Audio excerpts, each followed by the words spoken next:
When you click here where they're showing you. It's supposed to be showing here. These people are supposed to be showing up here. Oh. So, anyways, no wahala. So I need to share the live first, so that my people will come and see my life. Oh,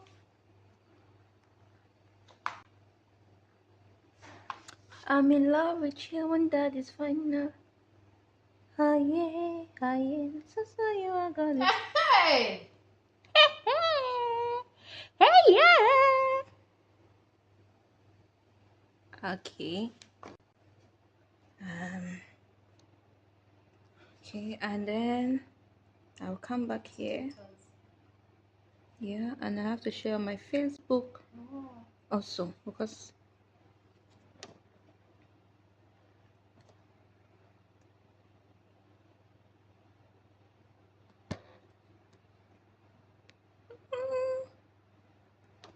before I spill my neck. I'm telling you, you have suffered at your tender age. You know, I need to talk some people. You know, when if you come live and you don't share, people are not going to see it. Just maybe probably just the people who are following you on YouTube are going to see it. That's why I told you. YouTube is work. It's not small. Now see what you're doing. You're working. As I'm seated. It's part time.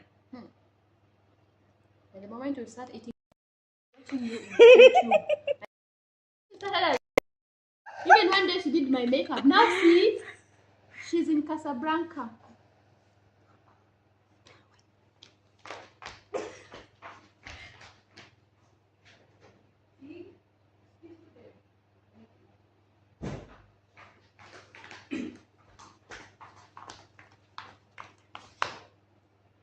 Okay. So shaking has not stopped.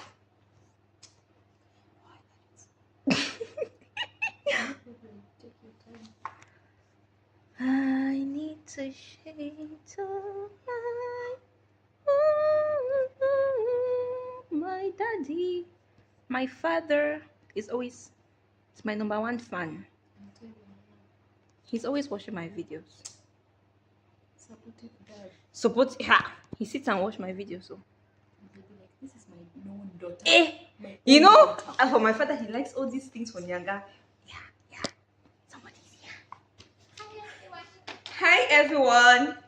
Welcome back into Nessa's Fantasy. In today's live, we have a beautiful lady from Kenya. She's going to introduce herself to you. So I'm Iris from Kenya. So in this my platform, I'm going to be bringing all sorts of nationalities. I had to kidnap this one to come to this my live, so she's welcome. So in today's live, we want to educate people about the kind of businesses we think you can do as an African living in Bahrain, right? Yeah. And what to think is going to make us money. Well, if you're joining for the first time, I'm Nessa. I talk about the Gulf, but precisely about Bahrain, because I'm in Bahrain and I know a lot of things, how things are being worked in Bahrain. So I always educate people about it. Although I know I don't have a lot of people who are so much interested about Bahrain, but this is my niche. So my colleague here, my elder sister, and my friend, she's going to tell you, she's going to educate, or we are going to educate people about the kind of businesses you can do while living in Bahrain. So the first one is, okay, you can try to do things to do with food, because we believe and we know you must eat, and as Africans we have this thing of food. Food is our thing. Food is our thing. You know, we are not raised with this rice, salmon, no, this of soft food. We have our hard food and healthy food. So I think if you start a business to do with food, it can thrive well, it can do well, and it can be a good option. As long as you're going to have good people who will supply for you and on time, I believe it's a good idea. Yeah. And it can do well. Yeah. So when we talk about food also, we talk both about the restaurants, yeah, and the African things in general. Yeah. Because let's say in Cameroon or let's say in Kenya, Yeah, they have their food. People have their food. yeah, we have like fufu, which is made of corn. Yeah. And then also we have, what else? We have the corn. Yeah. We have fish, but Yeah. not the dry fish for Yeah. you guys. Uh-huh. Another one. Also, we have vegetables. I think for us, we deal more with vegetables. Yeah. So if we happen to have someone who is going to open a restaurant with vegetables, with the fufu, Yeah. it can do well. Okay. Yeah. But you know, for us, like the Westerners, I think Cameroon is actually in the central and the western part. We're not fully in the central, and we're not fully in the western. So for us, we also like vegetable because we have a lot of vegetables in Cameroon. Yeah. We have like Ero, Dole, we have a lot of vegetables. But if let's say they have to ship these things, when they ship it here, it's so expensive. But you don't have a choice. You're in Bahrain and you want to eat. Yeah. And somebody like us who like cooking, you need to buy. And now the people who have the businesses, they're going to get the profit because it's expensive to ship it. And when it comes here, normally it'll be expensive for you to buy it. And then in Bahrain, we don't have African restaurants. We have, but very few. Because I've not really placed my hands on any African restaurant that can cook African meals. Like, I'm not saying Ganda, because there's like, you know, these small houses where they sell things. But when we talk about a restaurant, a well-built restaurant, I've not seen it. There's also one when I think there's a hospital. The hospital we went there the last time. Maraki. I forgot Maraki. The hospital there, opposite there's an African restaurant. Oak. Yeah. Oak. But there they don't sell African things like, you know, the food. It has the structure of African, but the food is not an African dish. It's not the African dish. Because even let's say even I went to Atlanta one time and then I'm like, I want to eat African food. I'm asking them, do you have jollof rice? They start showing me all these are Indian. I'm like, the biryani. I'm like, this is not African. This is not Africa. When you see African meals, you fufu, vegetable, and so on. So before Corona, for us Kenya, we had one Kenyan restaurant, but it was not well established. I think it was new maybe towards 1 year. Then Corona came, 2020. So it had to shut down. So I haven't seen it again. So I think this is one business that we as African we can do. And especially if you're this kind of a person who can run the business very well, because not to do food business is not really easy. It's not easy, but if you're going to have good suppliers and then you supply them on time, and also even if it's expensive, at least you have to be moderate a little, because we are not having too much money for you to attract customers. And once you are stable, you can raise also a little of the things. You see, at first maybe you can bring the foodstuffs and be cooking and doing everything, and then as the business peaks, you increase a little of your. Hi, welcome to my life. Please make sure to share and like the video. So, okay, like we spoke about, or we just from the point of African things, so we talk about African foods and African restaurants. Because what I know is to make a restaurant in Bahrain, if you're a Cameroonian and you make a restaurant, not these small patch houses, a restaurant known by the government, you know, you have your license and you have your all those things, you're going to get money because we want to eat this African meal. There are people who are going there to go and see the African meal, and of course they don't have the opportunity to do that. So the next thing we'll talk about is, what do you think about hairdressing and barbing salon? Hey, it can do well, because for example, see us, see this baby girl, and you know our hairs, we depend on braids. So we need braids, we need the sprays, we need the shampoos, we need the Revine treatment, all those things. We need the styling gels, we need the gel. They can do well. Well, you know, with salons, or let's say African salons, they can do well, but they are going to be so expensive. That's another thing. But it's also good for you, the person who makes the business. Like, if you are doing the business well, if you're really good at the business, maybe you do somebody's hair and the hands are not painful, we'll come to you. But if you're doing somebody's hair and at the end of the day all the hairs are rooted out, and so you're going to feel pain. So I think salons are good, and also barbing shop. Now we have one for Africans and it's doing amazing. You know, even I saw Arabs are going in that African shop. Really? And they're getting the haircut. It's done well. A clean haircut. You see off. Because with the African hairstyle, like the African men will be like, oh, they don't know how to do the hair, they don't do it well, they cut it like this, they cut it like this. So I think if an African is to open a salon in Bahrain, he or she is going to make a lot of money because there are a lot of Africans who want to do their stylish haircuts, but they don't have the opportunity. Although we'd be like, oh, this they did not shave me well, Exactly. oh, they did not do this, and so on and so forth. So I think that's another thing they can invest in. Africans who like business oriented. For example, Nigerians. I think when it comes to business, Nigerians are top notch. Like even in my country, they own a lot of businesses in my site where I live. Like I'm in Limbe. In this Limbe, the Limbe market is full with Nigerians. So I think people like them should come. I don't know about other nationalities because I've not really experienced business with them. But with the Nigerians, I think if they want to do something like a business, they can bring it and it's definitely going to work for them. Like for the salon, as long as you're going to do neat things, you attract customers. And for you people, you guys always like to do the dreadlocks. So if you do the dreadlocks and you make it well, then I believe they will come to you. True, you have the dreadlocks, and then I will have the products, and then once I want to retouch, I go and you retouch me. You're good to go. But I don't know, so it takes time. I always see them maybe taking 6 months before they go for the retouch. So imagine waiting for someone to come after 6 months. Nah, you're not going to get money. But if you're doing something like this, the braids, obviously after 1 month is all. You're expecting to see me back. And if, for example, just 1 minute, guys, let me on this AC. I feel like it's echoing. Okay, so we are back. So I feel like if they are doing the dreadlocks, if you are doing something like our normal braids, it's going to be so good on us. Like the person is going to get money, and that's if your hands are not painful. Like we have our mama here who does our hair for us. Baba Fiona, she is perfect. Like her hands, she can do. For me, I can do my hair like 2 times a month. I will move and she will do because it's not painful. But had it been you go to somebody whose hands are painful, and even someone is not painful but it's itchy. I don't know if you have that thing. Someone, like when I went for my vacation, someone did my hair and it was so itchy. It was so itchy. But someone told me it's because you changed the hands. So also I think our salonist, she's blessed in that sector. So yes, barbing and hair is good. So the next thing, can you advise somebody to open like a beauty shop to sell all the products and the body skin?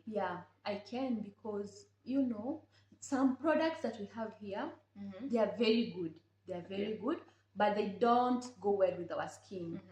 Because I think, and sometimes I believe their products, sometimes they are mainly done for them, and their skin color is different from our skin color for them, and also they love whitening, I don't know what, and for us we are not into that thing.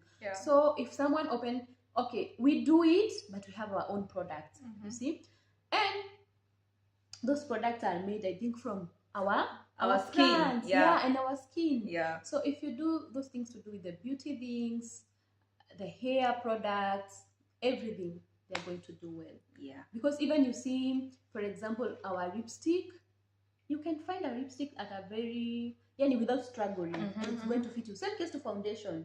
Same case to makeup. Same case to your body lotion. And it's not going to have an effect. And also why? Because maybe that product I was using back in my country, so once I see it, I used this one 5 years ago and there was no reaction. But the new things here, the new product you are trying, so sometimes they react with our bodies, of course. So I think it can do it, and we are many now.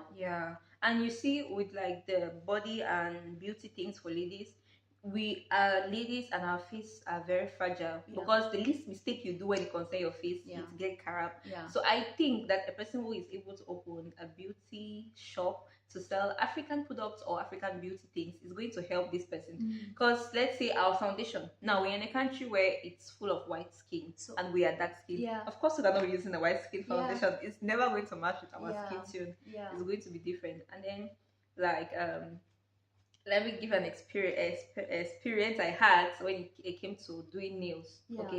So back then I went for an interview and they were like, can you do nails? The way we do nails in Africa is way different from the way they do their nails here, and everything. They have their machines, they have their apparatus, the way they do, and I'm like, yes, I can do it. Guess what? I was doing nonsense. I was doing like something. What I was doing is like I had never done it before. Yes. But back home, I'm not a I'm not really expert, but I know I'm good at doing my face. I can do my nails. So back home I could do my nails and my feet and everything. But when I came to the interview and I saw the equipment, at first you are already frustrated. Yeah. You're like, I don't know. I'm like, I've never seen this thing. This is not how I do it. You know, you feel like you don't even know how to do it.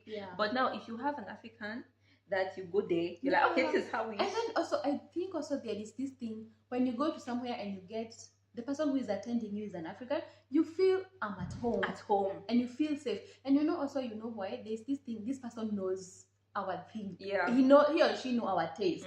And like when I will go to a salon and find it's a Filipino, definitely that person, she don't know much about me, about my skin, or about, you know, I'm not against it, but the thing is, there is this feeling you feel this person is an African, so she understands me better, and you will feel okay. I'm at safe hands. Yeah, that's what I mean. You know, also my friend also, she came as a salonist. When she went to the salon, back in my country, she was doing this and she was very good. But when you came here, her hair is different. So the way you're saying about the nails, she got the frustrations on the head because also. Their hair is soft, like they have the fat grains, and for us we have the thin grains. So for us, when you want to do the hair, it's very easy. You can easily stick and get tight. But with theirs, even the blow dry, for them they struggle. Yeah. But for us, it's very, very different. So if somebody wants to come, I know people are coming to Bahrain to come and hustle, right? Hustling there's also business in hustling. So I know if they come to Bahrain and they're like, okay, I don't want to work under somebody. I want to be a boss on my own. These are businesses that you will spend little, but you earn more. Because okay, like the African food, we're going back there. You see our Cameroon cube, our Cameroon Maggi, the one we cook with it in Cameroon. That Maggi, when I left Cameroon, it was 800 francs. Let's say 800 fils. But in Bahrain, it's 2.5. It's like 3 times the price you buy it back home. So that person who is supplying for you definitely is having some profit, a good profit. And let's say, okay, let's move the part of shipping and everything. We also have like our palm oil that we used to cook. Imagine you want to buy this palm oil which is sold in the country, let's say 1.5 liter is about 1,000, let's say 1 BD, and you want to buy it here in Bahrain, they say 7 BD. That's like 10 times the price of water. It's like you're buying a whole gallon, you see. So all these things, I think the person is going to spend less, but there's also, you know, there's advantage and disadvantage, because the things can get missing the sea and so on. But if this person choose to invest in African food or African things, trust me. Because for example, like as a Cameroonian, you believe in Maggi, and you believe in palm oil. So definitely that person is expecting to have customers.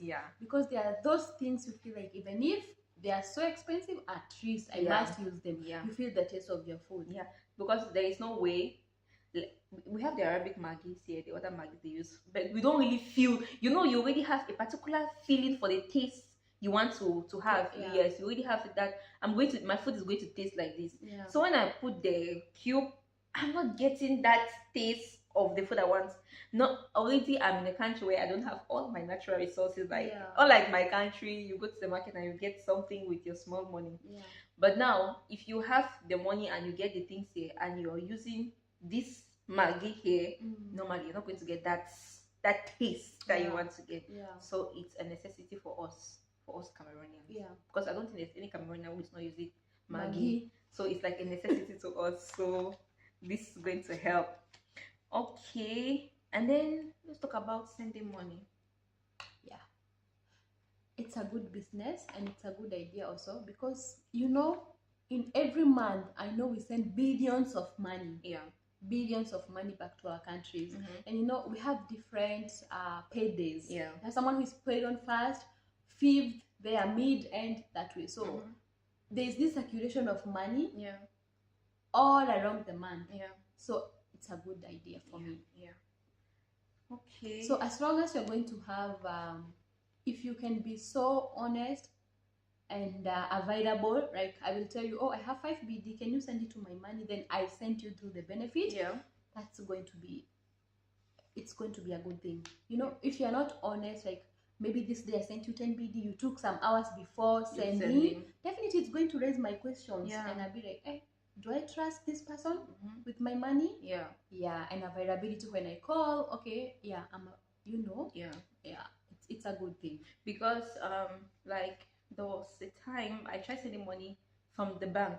Man, the charges I have to pay. Yeah, they're high. It's so much, like it's too much, the charges. But I think if there's somebody who is going to do it, no, legally of course, if there's somebody who is going to do it, like to do a direct transaction Yeah. from you to your bank in Cameroon, or from, because we have like MTN Mobile Money. Yeah.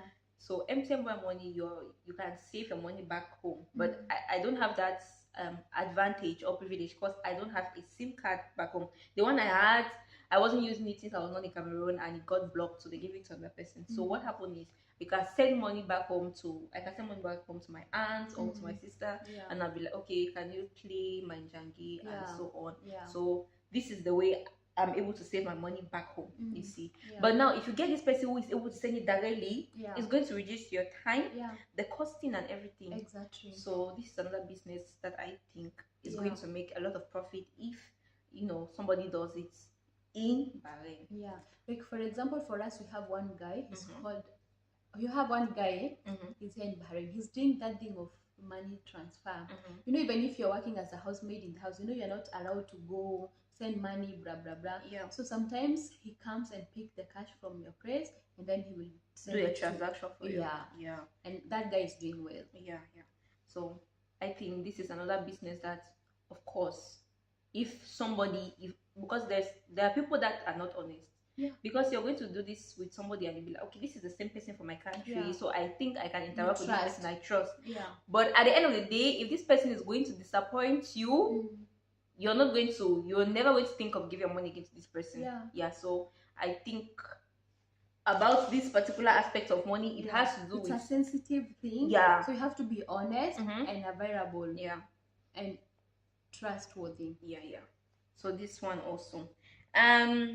We'll go to the last one, which is house teaching, like teaching, because I think, well, we're in an Arabic country, and their first and official language is obviously the Arabic language.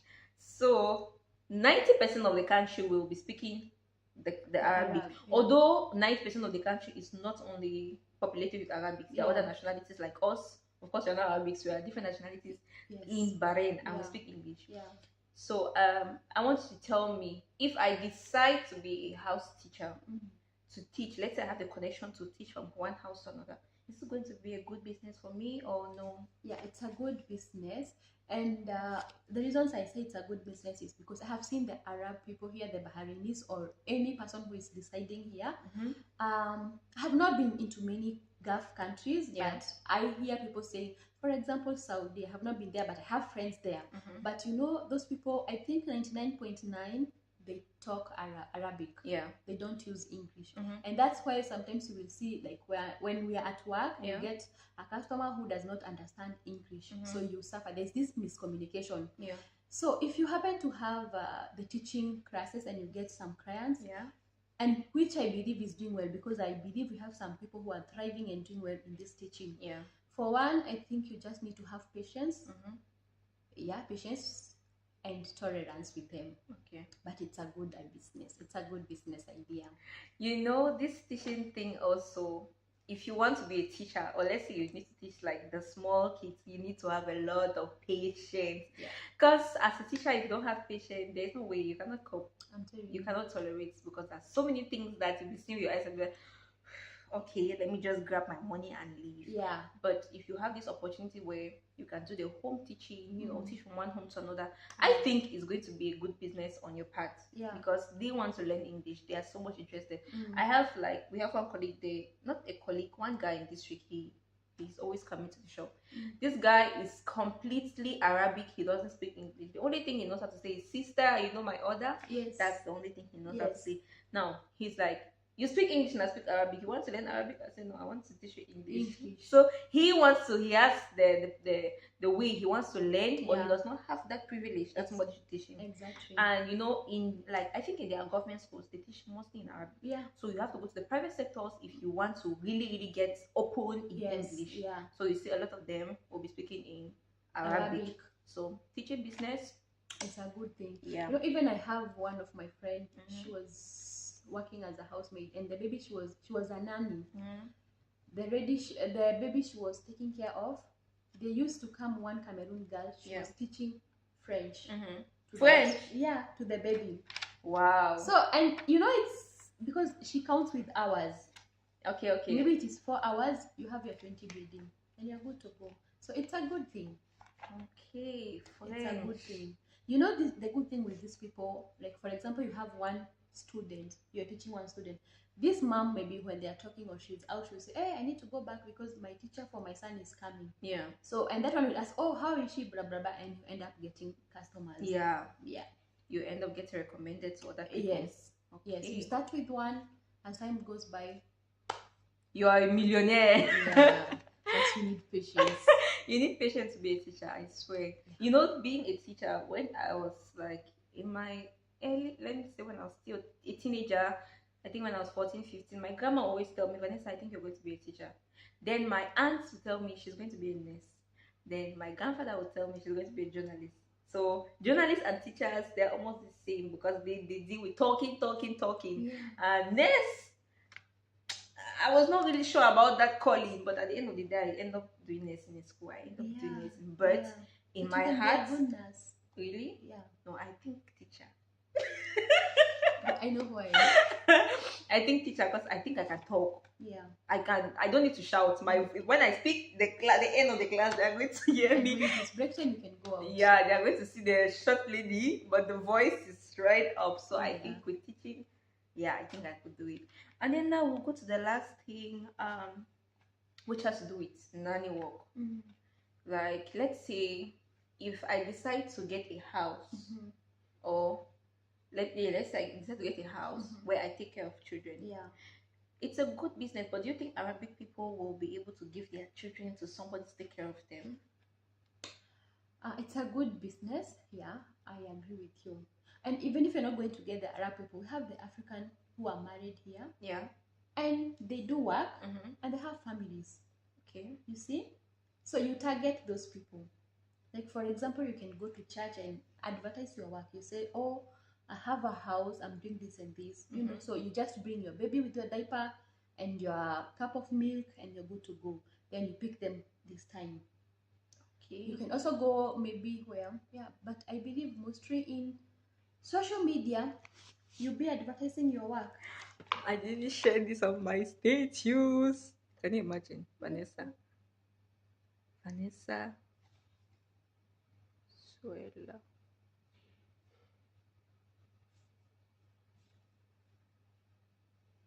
Okay. Yeah. So as we were saying, nanny job is a good deal. It's a good deal. No, I'm not meaning the nanny job that you go and stay in. I mean a nanny job that they'll come and be with you. Babysitting. Yeah, babysitting. Exactly, that's the word. It's a good thing.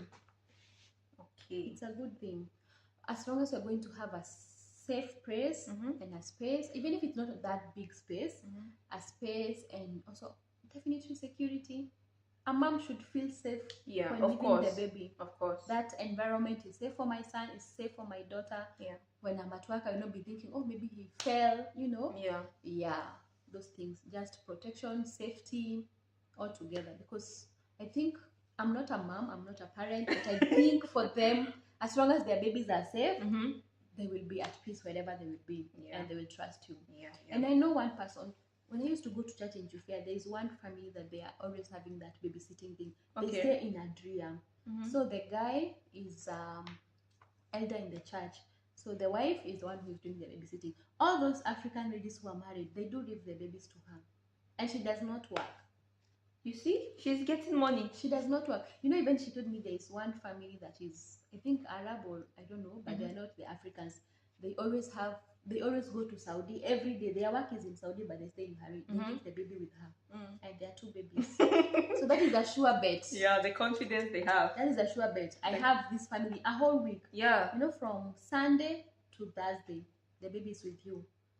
Because these people, they don't go to work on Friday and Saturday. But from Sunday, the baby is with you. And not 1 baby, 2 babies. So that's a sure bet. Yeah. Yeah. So these are businesses that we think that if you come to Bahrain and you be like, because I know that some people don't like to be under people. Let's say people are like okay, let's say for example me, my dad right now, he does not want to work under anybody. So he chooses to do like his African business. He wants to sell his African food, and you know, he does not want to. It's like, I'm already past the age. I don't think it's right for me to be working on. Somebody, you see one small guy will be shouting at me and so on. It's like, no, I don't want it. So I think I can do my business on my own. I'm like, okay, whatever you think is going to bring money to the table, then you're good to go. We don't have any problem. The only issue is we want to see the money by the end of the day. So that's what he's doing, and it's bringing him income. Because normally when you see the way things are expensive in let's say in Dubai or in Bahrain, it's not expensive to the people who have their money. Like if you have your money, it's not expensive. But now you who is buying from Cameroon and bringing it, you will be gaining. You will definitely have some gains from that business. You will. So these are the various things you can do while you are in Bahrain. Now let's go to the most interesting part, is about spending Christmas. How you spend your Christmas in Kenya and how I spend my Christmas in Cameroon. So tell me, how does it work? First of all, Christmas, even now it has started in my country. Okay, people are not going out celebrating, but you can see the streets are already decorated with the red, green, yani, the vibes are already there. We have the writings on the roads, in the buildings, you know. And now people also, I know they're saving. Their minds are like, I need to travel to my village, I need to travel to this city, I need to take myself for vacation. Because many people that time, they will close their businesses and they will have their vacation. Maybe mostly it's family time, family thing. Either you travel to your village, you travel to another city, you travel to another country. And for celebrations, like for us, but we have different tribes. So from my tribe where I come from, I know that one. There's so many, so I don't know how they do them.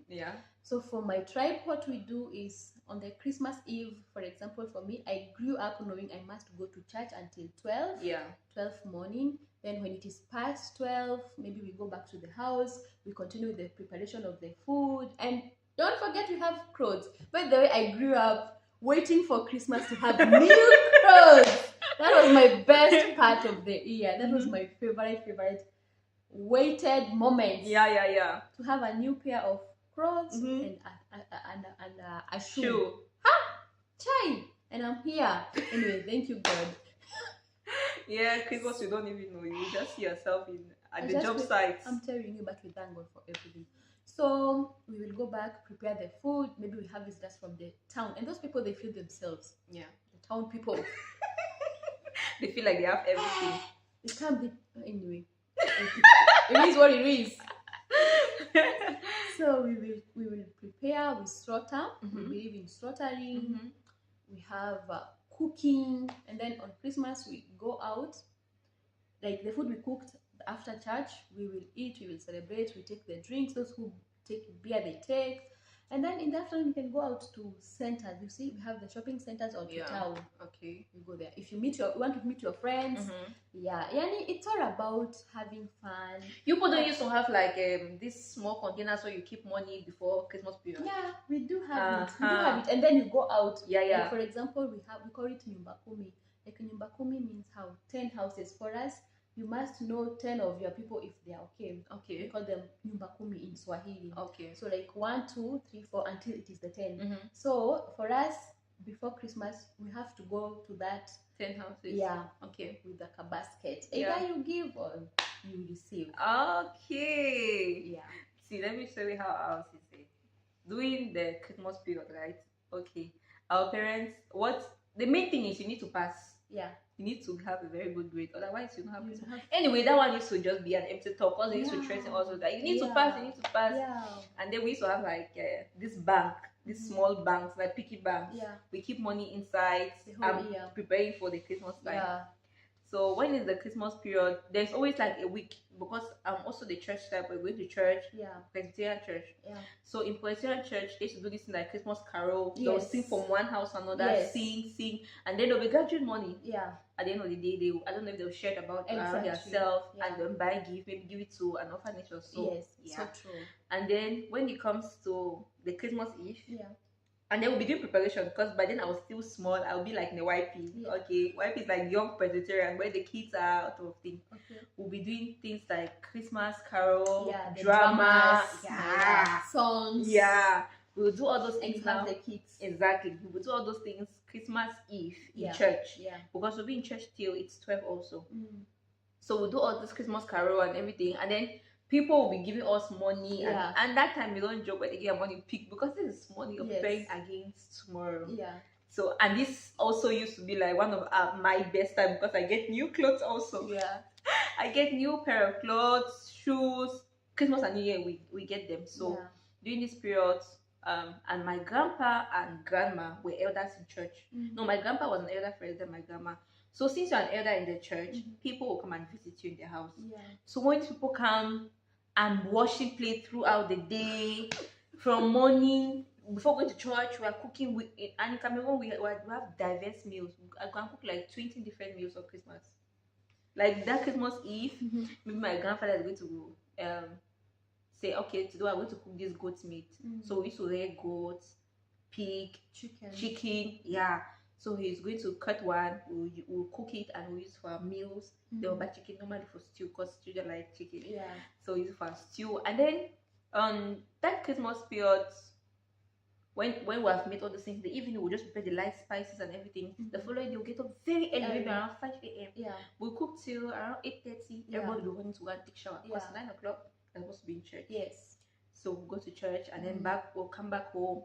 People be coming. Chef, if you Yes. don't know for them to come to our house, hey, they're coming in shifts. They're coming in shifts. I think those who come, they also want to, if they don't want to work on their places. Yes, they're coming. Sorry if I'm somehow, but it's so true. They're coming in shifts. Me, I believe in Christmas is family time thing. You Yeah. should be in your house. Yeah. Why are you coming to our place? Anyway, I'm not mean, but it was so stubborn when I see someone coming and just no.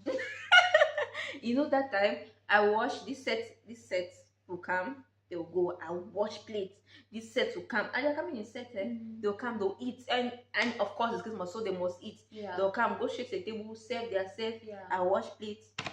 Then when I finish washing, when I finish washing, I don't finish. Once it's 7 at the dot, it's time for outing. Yeah. So I go and take my bath and then dress up. Yeah. And my grandfather always give us money to go out. We go like clubbing. Yeah. We have something they call panache. Like it was a bamboo house. We go and pay. They Yeah. put a stamp. We go Yeah. and dance and so on. Yeah. But he gives us time to come back home. So if you're leaving at 7, you're supposed to be back home, let's say by 8:30 or 9. That early. Okay. But for me, I was not listening to anybody. Yeah. So when I go out at 7, I come back by 2. 2 a.m. He's going to whip me very well. But 8:30 also is a short period of time. So Yeah. you're not done with anything. Yeah. Assuming you come back from church, you eat normally. Yeah. And then we used to have like the dress you wear to church and the dress you wear out. Outing. Yeah. Different So things. we used to have 2 different dresses. Yeah. So when we do all those things, I'll clean, wipe, even cooking now, even assisting cooking. Okay. And then finish doing all those things, you go out and you come back in the evening, you're still going to get raped. My Christmas was always anyway flogging. My Christmas, I don't think there was a time back home when I was living with my grandparents I did not finish my Christmas without getting cried. Yeah. I was always getting beaten because I was not. You're not listening. I was always like, no, I want to get the enjoyment. I want to enjoy. It's just a once in a lifetime. Yeah. No, not once in a lifetime, once a year. Yeah, once in a year. Yeah. Once in a year. So let's just enjoy. Yeah, we have to, and we used to, because even now we have the chance. Like for example, now we are very free. Yeah. But we cannot even be able to go out because imagine you're from work. Maybe even that Christmas you're off. Yeah. You're not thinking of going out. You are thinking of how you're going to rest. Yeah. Because tomorrow you have a duty. You see, so I think we should embrace every season because those days she used to be whipped because of coming back home late. Yeah. Now the duty is whipping her. So there's always something whipping. Yeah, so I think we should embrace. And then back those days, Christmas used to be Christmas. Yeah. We also believed in giving because not everyone was affording the cooking food, the clothes. So for us, I grew up knowing Christmas is for sharing. Okay. like we have the foodstuffs. You Yeah. know, it's the end of the year, and we have the potatoes, we have the carrots, we have the cabbage, we have the maize. Yeah. So we would pack. My mama would pack. Then Mhm. we have family that we know it's not well up, Mhm. or they did not harvest. Yeah. We would put on a sack, and then we go and give them. And then when you give, you don't want the other person to know like you gave. Yeah. Yeah. Yeah, there's also this thing that when you share, the next neighbor is not supposed to know. Like when you're putting an offering, the other hand should not know what you're giving. Yeah. No. But that part is what I really missed out. That part of sharing, that was what I think I missed out, because I never did. No.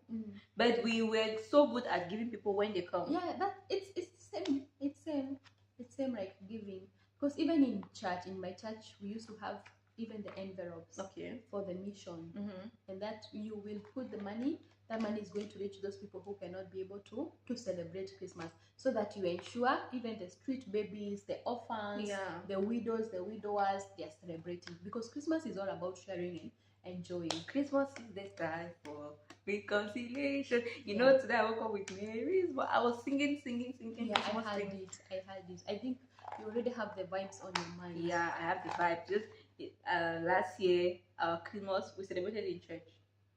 My Christmas, we had the opportunity to have off on that day, so we went to church. Went out like it was a normal Christmas, because the mall was full. You know, Filipinos. The mall was really full that day. So we spent the Christmas well, and then New Year. Now we had the feasting home. Anyways, the Christmas and the New Year was actually good. Because for you guys, for New Year we had the feasting home. We cooked and ate and so on. So it was good. Anyways, my first Christmas in Bahrain was amazing. Yeah. I think since I traveled, I have never had any celebration. Really? Yeah. Yeah. I think the one that we did was when our manager was new. Her first Christmas when she was here. We went out after shift, and I had one. No, my Christmas was good. I bought a dress from the one I wore. I bought from Dubai. I didn't wear that dress for a very long time. In fact, I've never put it on. So on that day, I'm like, okay, I want to dress different. I want to really look different. So I wore that dress. It was like a Christmas dress. Yeah, it was like a Christmas dress. Then New Year Day, we could not go out on New Year, because New Year we finished our Christmas there at the events. We're outstation, right? So when Adana, and that's where I spent my New Year with the fire lighting and everything. I'm like, if I was in Cameroon now, if I was in Cameroon now, who will be sitting? Who will go to the job site? Nobody. And Like that's why I said Christmas and this New Year, it's all about family, traveling, vacation. Because people cross work. You know, they travel. You have your me time, your family time. For us Africans, I think during Christmas is the best season. During Christmas period. Like let's say from the beginning of December, people get drunk. I don't know where they always have money. And then we have accidents. People die. They always drink. So I don't know where they get this money from. You know, it comes from, for example, in my country now, it's the harvesting season. We have these farms where people grow everything. Maybe you have coffee, you have tea. This is the harvesting time. And coffee and tea has money in my country. So definitely beginning of December you will have money. You have harvested. And for us we have coffee. My mama was telling me like the coffee beans have been harvested. So by early December she will have the money. So my papa will be enjoying. You see? So there's always money during that particular time. There's always money. I don't know. I think also people save. And even if they don't save, they eat the money they are working. I think so. And also, you know, we have this thing of we are waiting for the Christmas. It's all about celebrating. So they spend. Come January. And you know, January is very long. January is like the longest because period. you're broke. But you know, for us we did not really feel that January, because our salary was paid in January. So we could not really feel the brokenness of you feel the length of January if you're not working or if you don't have the money. If you don't have the money. See, instead of that 1 day, you have 41 days. But you know, and then it does not move. It doesn't move, because all the money that you would have kept, you have eaten it all in December and you've eaten it all in 31st. So you have paying bills. Because even if after celebration, if you are renting, you have to pay the rent, you have the bills, and the school fees. Kids will be going back to school. Exactly. And then they go back with new clothes, new uniforms, Mm. new blah blah blah. So you have to spend. Yeah. That's why January is 41 days.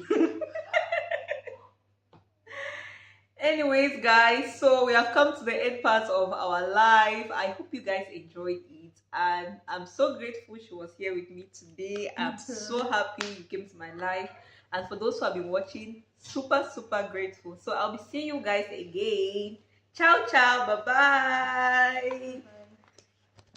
KM.